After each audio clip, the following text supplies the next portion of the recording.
আর যে মানুষটা নিজে 2-3 বার ফেল হয়েছে সেই মানুষটা আপনার বাচ্চাকে আমার বাচ্চাকে একবারও ফেল হতে দিবে না। আজকে আবারও টেট পরীক্ষা, তো টেট পরীক্ষা নিয়ে 2-4টে কথা বলবো। 2021-এ মনে হয় একবার টেট পরীক্ষা হয়েছিল, তো তার রেজাল্টও বেরিয়ে গেছিলো, আবার ইন্টারভিউও হয়েছিল, ইন্টারভিউরও রেজাল্ট বেরিয়ে গেছে। যারা পাস হওয়ার, যারা ডিক্লেয়ার হওয়ার হয়ে গিয়েছে, চাকরি কিন্তু এখনও পায়নি, মানে পোস্টে এখনও পোস্ট পায়নি, নিজের স্কুল জয়েন করেনি, তো তারা অপেক্ষায় আছে কবে স্কুল জয়েন করবে, আশা নিয়ে আছে। আবার 2022-এও টেট পরীক্ষা হয়েছিল, প্রাইমারি টেট পরীক্ষা। 2022-এ রেজাল্ট বেরিয়েছে, ইন্টারভিউ এখনও হয়নি। আর এখন এটা 2023-এ আজকে আবারও টেট পরীক্ষা, প্রাইমারি টেট পরীক্ষা। এতে অনেক ছেলে স্বপ্ন নিয়ে যাবে, অনেক মানুষ পরীক্ষা দিবে।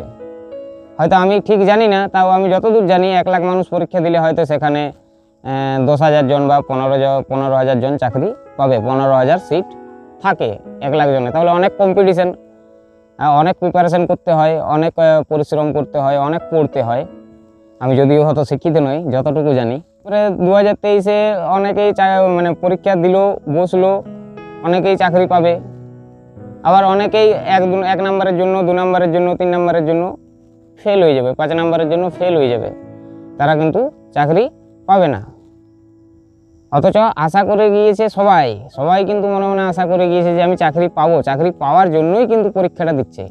কেউ কিন্তু ফেল হওয়ার জন্য, চাকরি না পেয়ে হতাশা হওয়ার জন্য কিন্তু কেউ পরীক্ষাটা দিচ্ছে না। সবাই চাকরি পাওয়ার জন্যই কিন্তু পরীক্ষাটা দিচ্ছে, সবার মনে ওটাই আশা, আর সবাই তার জন্যই পরিশ্রম করেছে, চাকরিটা পাওয়ার জন্যই। এবারে যেটা বলতে চাইছিলাম, যারা পাস করে যাবে তারা টিচার হয়ে যাবে, চাকরি জয়েন করে নেবে, আর যারা ফেল করবে তারা কিন্তু টিচার হতে পারবে না। কিন্তু শিক্ষাগত যোগ্যতা দুজনেরই কিন্তু সমান।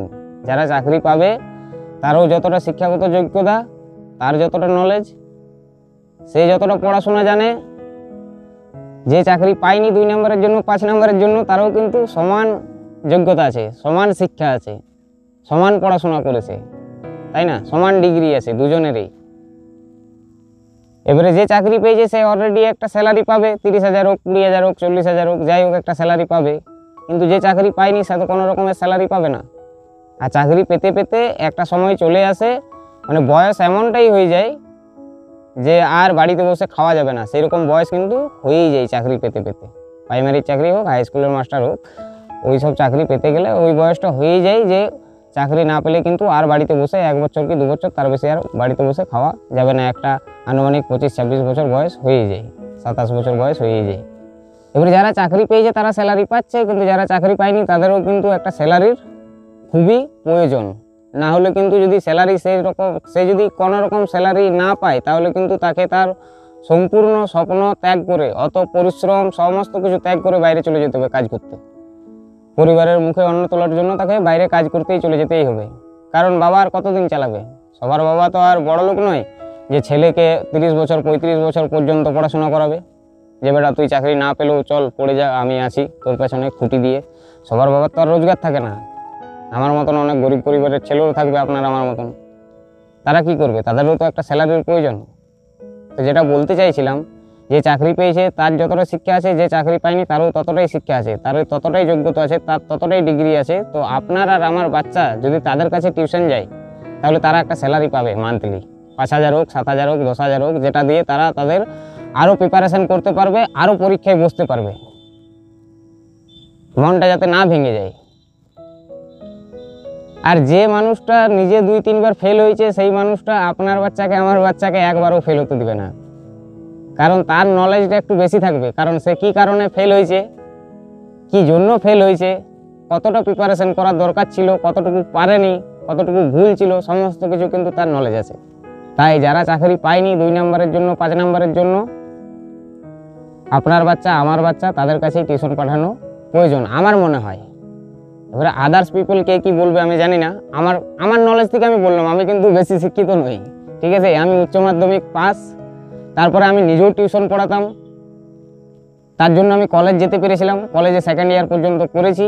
আর্থিক অবস্থার জন্য আমাকে কলেজ ছাড়তে হয়েছে, টিউশনের পয়সাতে আমার হয়নি, আমি বেশি টিউশন পড়াতাম না, মোটামুটি 10-12 জন কি 15 জন পড়তো আমার কাছে, কলেজের খরচাটা আমার বেরিয়ে যেত।